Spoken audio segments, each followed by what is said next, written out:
Hej och välkomna tillbaka till kanalen och till den här videon som jag har verkligen sett fram emot att få spela in. Det är en unboxing av min nya Louis Vuitton Pochette Métis.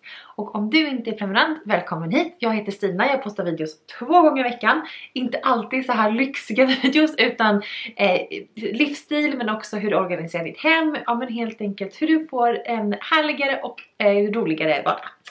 Men i den här videon så kommer det vara lyxtema. Och bli inte rädd, för jag har inte lyxtema i alla mina videos. Men någon gång om året brukar jag slå till. Och då vill jag gärna visa upp vad jag köpt för dig. För jag vet i alla fall själv att jag älskar att kolla på unboxing-videos. Och då tänker jag att det finns nog en och annan som skulle vilja se när jag öppnar mitt paket.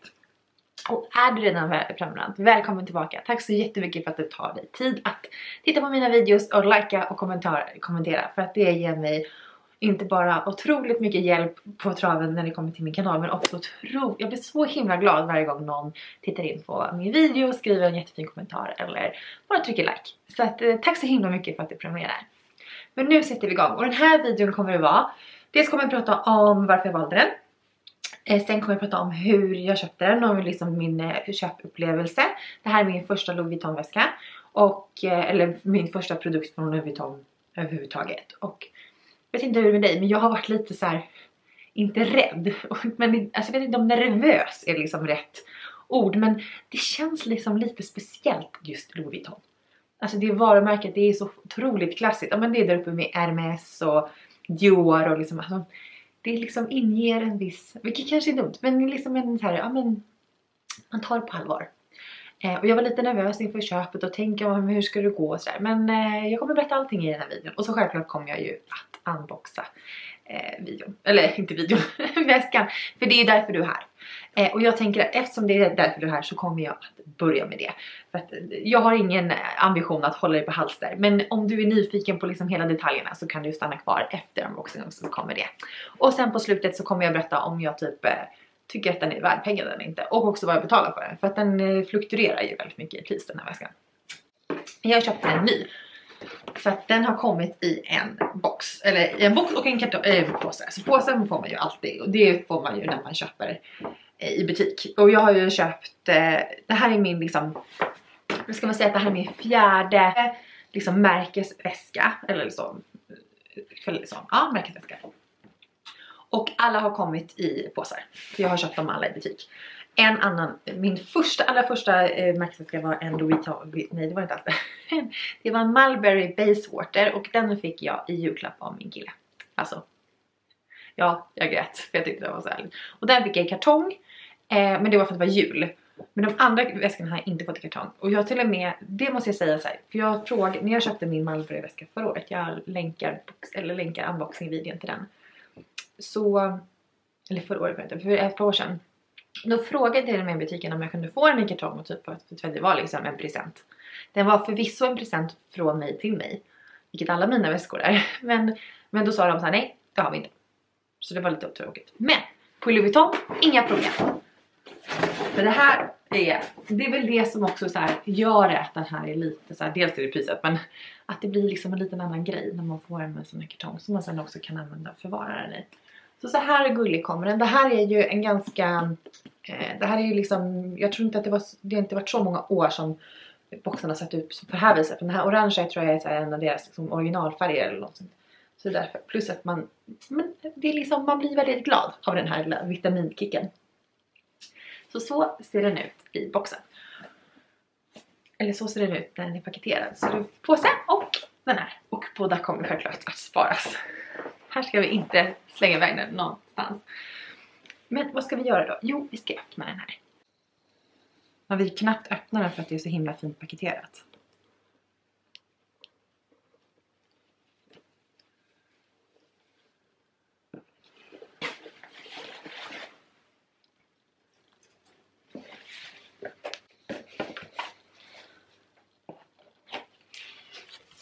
Och i kartongen så ligger ju liksom inhuldad i vanligt silkespapper.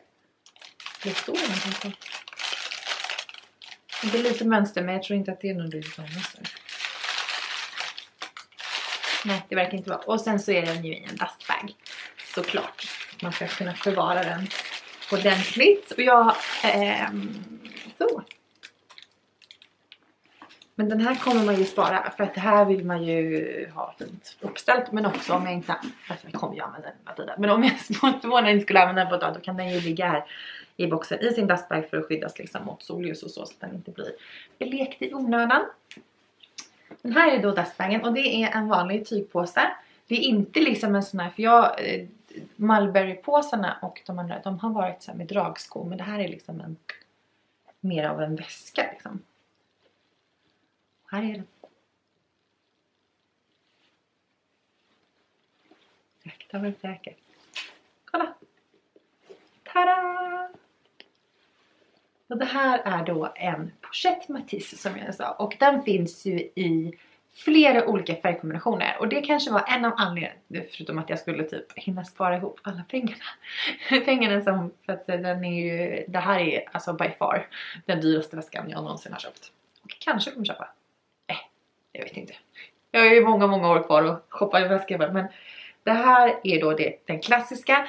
Sen finns den ju reverse. Då är den mörka uppe och ljusa nere. Och sen finns den i liksom flera olika färger. Och då är det här bara som, vad heter det? Ja, jag vet inte vad jag ska kalla det för. Men det är liksom i själva skinnet är ju mönstret.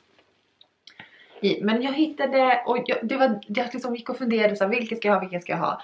Och sen tänkte jag så här, nej, dels bara så här, ska jag ha en rosa för att jag älskar rosa. Men nej, men alltså nej. Jag ska nog inte ha en rosa, för jag har ju redan en rosa liksom liten crossbody-väska. Så då kommer jag på att jag tror att det är allra bäst om jag köper bara den klassiska varianten. För att det känns så här, är det Louis Vuitton, då vill det kännas som en Louis Vuitton. Och det finns ju inget mer klassiskt än det här monogrammen-mönstret. Och att jag inte har någon brun väska. Jag har liksom ljusa, jag har en svart, jag har någon rosa, men jag har ingen sån brun väska. Och jag känner att den här, ja men det fattades i min garderob. Dels storleken, för att min Mulberry är ganska liten. Vilket funkar om man ska ha plånbok och mobil och sånt. Men så fort jag typ stoppar ner kameran så blir det liksom lite egentligen för litet. Så den här är liksom perfekt, det är perfekt vardagsväska. Och det är en perfekt typ så här, när vi väl börjar resa väska. Så man kan ha som weekendväska eller liksom, ja men jag tror att jag kommer kunna använda den till allt. Jag känner att det här kommer vara min bästa vän i många år. Och drömmen är ju också att jag kan ge de här väskorna till Maja sen. Om hon vill. Kanske inte alla. Det känns inte som att hon, just nu är hon inte den personligheten som är så jätteintresserad. Men man vet aldrig. Men det här i alla fall är mitt val. Och jag ska tillägga att jag fick gå så här öppningsskola i butiken så att han verkligen kunde se att jag kunde använda. Så ska jag se om jag kan göra en film. Så öppnar man bara. Och sen så gör man samma sak när man stänger. Jag tror man måste liksom lägga ner den här stänger. Men i då så kommer den ju med en accident som jag ska ta på sen. Det är ju ett guldspänne och den här vanliga, deras liksom klassiska läder. Och han förklarade så bra, han som jag köpte av, att det här är ju liksom, det blir ju gulna ju med åren. Och han bara, det är liksom beviset på att det är en äkta väska, för det är liksom deras skinn. Och jag vet att folk brukar ha så här skydd och sånt, så jag vet inte om jag kanske ska göra det för att liksom försöka behålla det längre, eller om jag bara ska liksom låta livet liksom ha sin gilla gång med den här väskan. Förhoppningsvis får man ju ingen fläck på den. Och det här är ju bara att torka av med en fuktig trasa om det skulle hända någonting med om man bara skulle få någon fläck. Man ska inte impregnera. Vilket jag är förvånad, men också så skönt, för att då behöver man inte vara nervös på att man väljer fel impregnering. Men så ser det ut, och sen finns det ju en dragkedja här för att man skulle kunna lägga ner till exempel mobilen, så att man har den lättillgänglig. Slipper öppna den hela tiden. Så. Och sen så står det ju Louis Vuitton på den också. Och sen är den ju lite plast. Och jag kan tänka mig att jag kanske kommer ha en lite plast ett tag till för att liksom bara skydda den. Hur får ni? Skriv i kommentarerna hur ni gör om det är så här små plast på de här metallgrejerna när ni köper väskor, särskilt i de liksom lite dyrare prisklasserna, om ni liksom låter dem vara där ett tag. Och i är det då 2 stycken fack, och då förklarade han att jag ska ha grejerna framförallt i det här. Alltså det viktigaste är att det är det främre facket som är saker i, för att det hjälper till att liksom hålla låset igång och så. Så att men jag kommer ju säkert behöva Jag kommer säkert använda fler och jag har sett att folk har fyllt på. Man kan fylla den här ganska bra, vilket är ju härligt. Man ska inte ha för mycket grejer, men du vet. Men en kamera, mobil, men kanske lite necessär, plånbok och så får plats. Och sen så finns det en litet pack här också. Och här ligger någonting. Ja, det är bara vilken sorts material det är, tror jag. Så fick jag ju kvitto och kvittot också fick jag mejlat till mig så att jag har det på digitalt ifall det skulle hända någonting med väskan. Så då sätter man i. Jag tror inte att det ska vara några problem. Så. Och jag har ju, innan jag bestämde mig så har jag kollat på otaliga såna här unboxing-videos och recensioner på den här väskan. För jag menar, den är ju ändå, den kostar en rejäl slant. Och några sa så här att den här axelremmen är liksom väldigt styv, men att de har gjort om den nu lite så att den är lite mjukare. Men jag gillar att den är lite så här, att den är lite, har lite textur. Så nu tänkte jag kunna visa den hur den ser ut på. Så där, så ser den ut på. Och jag kommer ju ha den så här på spår, men kanske med någon jacka. Men förstås, flintsocka. Jag tänker att det passar ju ändå ganska bra att ha den i helvitt. Men man kan liksom ha, jag tror faktiskt att jag skulle kunna tänka mig att köra med mönstrade kläder också. Att man liksom, även om den är lite mönster i sig, så på långt håll så uppfattar man inte det som mönster. Och sen tänker jag att det är lite roligt om mönster mix och matcha. Men så himla fin. Och så kan man ju justera förstås bandet som man vill ha den lite kortare eller hur man vill göra. Men jag är ju ganska lång, så jag tror nog att det här blir en bra längd. Faktiskt det är den längd jag har inne på längsta. Nu kör vi då detaljerna. Jag tänkte ni är nyfikna på vad den kostade, hur det gick till när jag köpte den, hur det var att behandla på Louis Vuitton under pandemin, lite speciellt. Och också vad jag tänkte, varför jag valde just den här modellen och också typ hur jag tänker att jag kommer liksom styla den. Så vi börjar med priset, för det är ju jätteintressant. Den kostade 17 800 kronor i den svenska Louis Vuitton-butiken. Och jag tror att de försöker hålla liksom bra så här, att de inte, men att hålla liksom, att de reglerar via växelkursen. För jag har sett lite olika priser på den. Men 17 800 kronor betalade jag för den här varianten. Och det är ju otroligt mycket pengar. Och jag har sparat ett bra tag för att få liksom kunna lägga vantarna på just den här godingen. Men jag kände att jag var värd det. Jag behövde det efter 2020. Jag tror många med mig kanske känner så. Att man behöver liksom unna sig någonting extra. Och det här kommer ju vara, liksom när jag sen kliver ur pandemin, så är det här som kommer hänga på min axel. Det är den här godingen. Och hur var det då att handla? Dels så var det ju pandemi då förstås. Vilket det ju är nu när jag spelar in. Och det gjorde att de var väldigt restriktiva med hur många personer som fick vara i butiken. Men det är ju inte på grund av att de är dem, utan det är ju för att det är rådande restriktioner i hela landet. Eller alla butiker funkar så.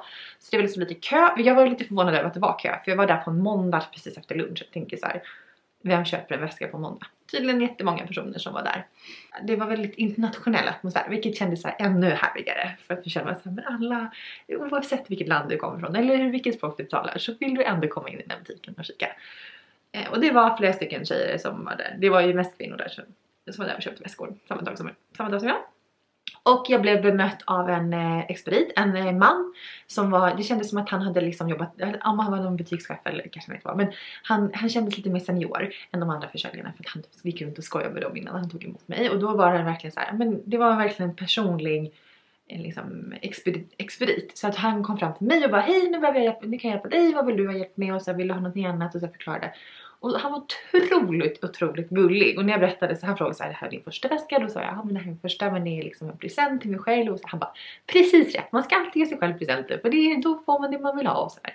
Han var jättegullig och så förklarade han liksom, ja men hur jag skulle ta hand om den, hur jag öppnade, som sagt. Vi fick ha lite så här upplåsningsskola. Han gick igenom och visade exakt han tittade, för det här var sista exet. För jag vet att den här har varit ibland så här, tidvis svår att få tag i. Så jag var lite nervös att den skulle finnas, men så tänkte jag, har jag gått och väntat så här länge så kan jag ju vänta lite till. Men jag kan i alla fall gå in och kolla med dem hur de gör, om de kan liksom, sätta upp det på en lista eller någonting. Men det behövde jag inte för att det fanns ett exemplar kvar och det är det här. Och han tittade igenom liksom allting så att allting såg liksom bra ut och så bad han mig göra samma sak och göra så här. Vad kom jag hitta? Inte du hitta? Men jag gjorde liksom, kollade lite grann men jag hade ju inte liksom, hade ju inte allt hans expertögon. Men han tog jätteväl hand om mig kan man säga. Och jag så här, frågade lite försynt så här, får man en kartong? Han var självklart för det. Och så här, ingen fara.